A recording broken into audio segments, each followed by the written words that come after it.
Olá pessoal, tudo jóia? Hoje nós vamos fazer uma recapitulação aqui de um assunto que nós vimos em sala de aula, que é a síntese proteica. Então vamos lá, vamos imaginar que esse menininho aqui está andando de skate, anda mal, bate na pedra, cai e machuca o joelho. O que vai acontecer depois? Certamente o corpo dele tem um sistema de reparo pronto para entrar em ação. Todas as células do corpo dele tem essa informação que vai ser usada aqui agora, mas nesse momento, essa célula aqui vai fazer o seguinte, eu estou ampliando aqui a célula para a gente estudar lá, no núcleo da célula eucarionte, né, protegida pela carioteca, está o DNA, onde estão todas as informações importantes para que se faça o reparo no joelho machucado dele. Então vamos lá. Aprofundando mais ainda dentro da célula dele, viajando para o interior da célula dele, aqui está o DNA. Você se lembra que tem uma dupla fita, e essa dupla fita é antiparalela, né? 5 linhas, a gente faz a leitura no sentido 5 linhas, 3 linhas, né? Então 5 linhas, 3 linhas, e no outro lado antiparalela, né? Portanto, 3 linhas, 5 linhas, ok? Muito bem.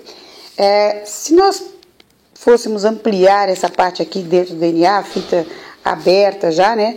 Abrindo aqui, seria o equivalente a um arquivo, em que a gente tem todas as informações necessárias à montagem do nosso corpo, à manutenção do nosso corpo. Por exemplo, no caso do garotinho, ele precisa produzir proteínas que são fatores de coagulação para parar o sangramento, tudo bem? Então, o que vai acontecer aqui? Ó? Essas informações estão aqui, no segmento de DNA, que a gente vai chamar de gene, tá certo?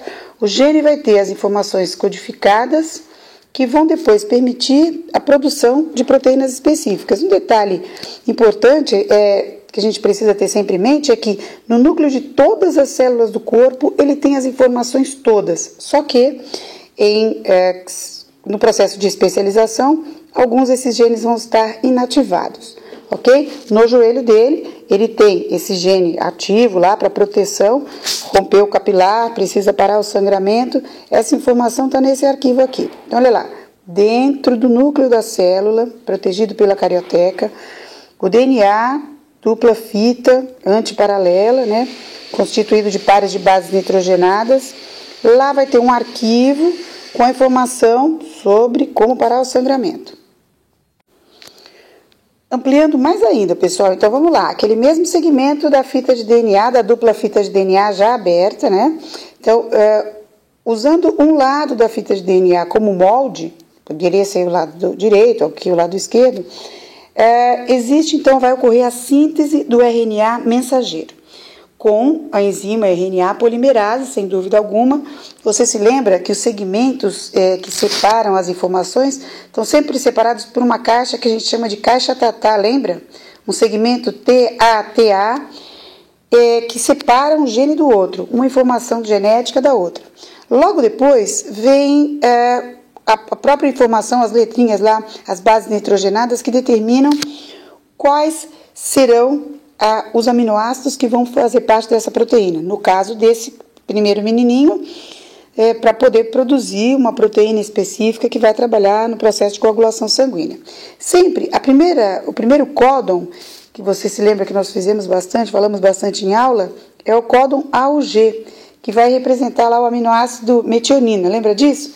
Depois vem os outros na sequência, de 3 em 3, formando os códons. Só que a fita de RNA mensageiro, que é sintetizada aqui, ela é imatura. Ainda dentro do núcleo, logo depois desse processo de elaboração da fita, que a gente chama de transcrição, mas ainda dentro do núcleo, ocorre o processo chamado splicing. Lembra-se? Nesse processo são removidos os introns, permanecem os exons, tudo bem? O exon permanece, o intron é eliminado, tá? E aí eu tenho a fita de RNA mensageiro madura. Essa fita aqui vai para o citoplasma e é no citoplasma que ela vai ser, então, traduzida. Lembrando, então, mais uma vez para ficar bem claro, o processo de transcrição é a produção do RNA mensageiro imaturo, usando como molde a fita do DNA, ok? Já o processo de splicing é aquele que determina a remoção dos introns e a permanência dos exons para a fabricação da fita de RNA mensageiro madura. Ok, então agora vamos ter claro aqui o processo, né? Essa fita de RNA mensageiro madura vai para o citoplasma e aqui no citoplasma, ó, o processo vai se fechar. Então, três RNAs vão trabalhar ao mesmo tempo. O RNA ribossômico, o RNA mensageiro maduro, que é a fita com as instruções, né, a receita, e o menor dos três, que é o RNA transportador. É ele quem vai levar o aminoácido até o ribossomo, onde vai ocorrer a síntese. E o processo é bem complexo, bem organizado, envolve três tipos de RNA em total sincronia. A cada 2 códons abraçados pelo RNA ribossômico, 2 RNAs transportadores vão entrar. O primeiro, então, com o anticódon para A, o G e transportando metionina. Então, UAC, transportando metionina. Depois, o anticódon para UU, que será AA, e transportará fenilalanina. E assim por diante, até que a proteína inteira seja montada. Então, aqui, ó, você vê claramente a fita de RNA mensageiro madura no citoplasma, sendo lida no sentido 5' 3' e sendo montada a proteína, tá? Aqui vários aminoácidos sequenciais, um ao outro, montando a proteína. Quando é fundamental que muitas dessas proteínas sejam feitas ao mesmo tempo, quando esse processo é absolutamente necessário, o que a gente vê é que ocorre o que a gente chama de um polirribossomo, ou seja, muitos ribossomos lendo a fita ao mesmo tempo, tá? Então, você tem lá a produção dessa proteína em série, ok? Muitas delas sendo produzidas.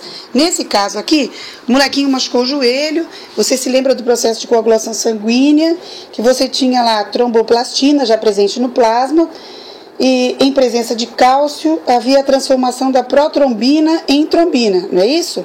Para a protrombina se transformar em trombina, são necessários fatores de coagulação, que é exatamente esse tipo de proteína que está sendo produzido aqui em grande quantidade, para que o capilar dele consiga controlar a hemorragia e fazer lá a casquinha, processo de cicatrização.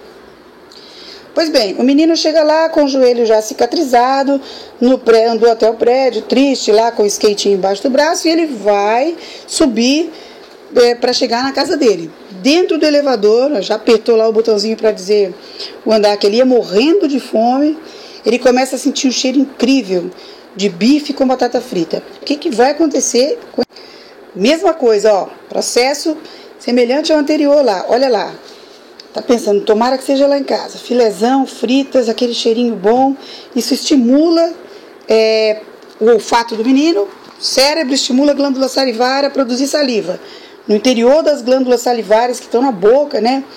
Submandibulares, submaxilares lá. As glândulas salivares, então, vou ampliar aqui a célula da glândula salivar. No núcleo da célula, eu abro o DNA.